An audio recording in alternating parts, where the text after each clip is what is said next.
So Greg Braden is a scientist and a spiritual historian of sorts and a shaman of sorts. He knows a lot about the Vedas, the Bible, the Torah, the newfound biblical counterparts that were never added to the canon, the histories of the indigenous peoples, the Tao. And he's got some good insights on the simulation world. What is a simulation really? A pilot uses a simulation that has the interior of an airplane in a holographic scene all around him that's realistic. So he can learn how to drive an airplane. And so scientists find they can't account for all the space that's missing in atoms and in the universe, between stars and in our own bodies. More than 99% of it seems empty, and that little percent is the material universe. Where's the rest of it? In the control room? Where's time? Time seems illusory. But in the control room, you run a simulation, whereas down in the video game, it can last days, years, decades. And you go up in the Matrix like in the control room, and it lasted no time at all. Who sets up the simulation? We do. We've got infinite resources. And the power of good is even scientifically found now. The power of God and good is evolutionary, and it works upward toward the betterment of everything. Nature is ultimately helping us, not hurting us.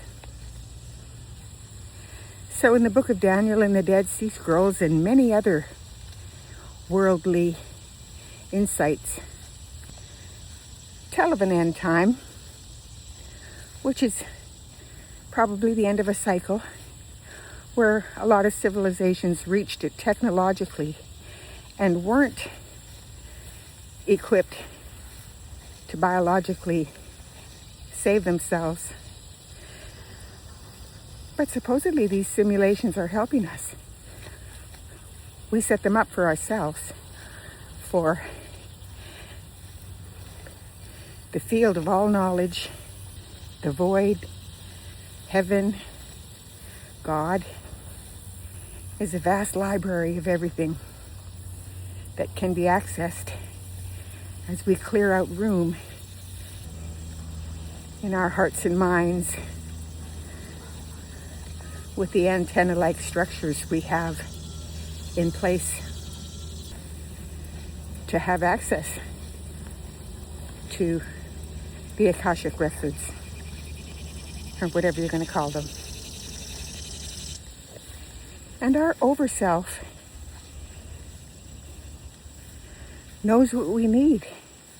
It knows we got to get out of these loops of programming that we took personally and thought that our person was an entity that needed all the attention, when really the animals, plants, birds, insects, reptiles, they all fit together in a field of graceful movement, like a flock of geese, which we are trying to fit into better, so that our attention won't be scattered and we can belong. But we've got to make it so. So we're struggling a bit to understand, and we're teaching ourselves. We may need these simulations as great class teachers of how to ride the overactive personal ego, because the God of nature created the container we're in, but along the way it was tweaked by them, us. It was tweaked by technology. And like the prodigal son, we're finding our way back home to our great benefit for future.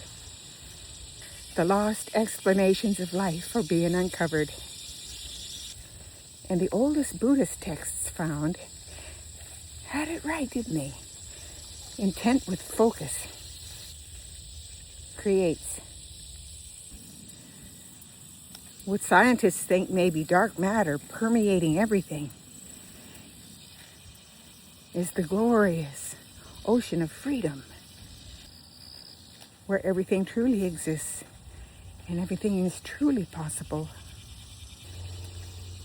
And the outside is the mirror of what's being worked on.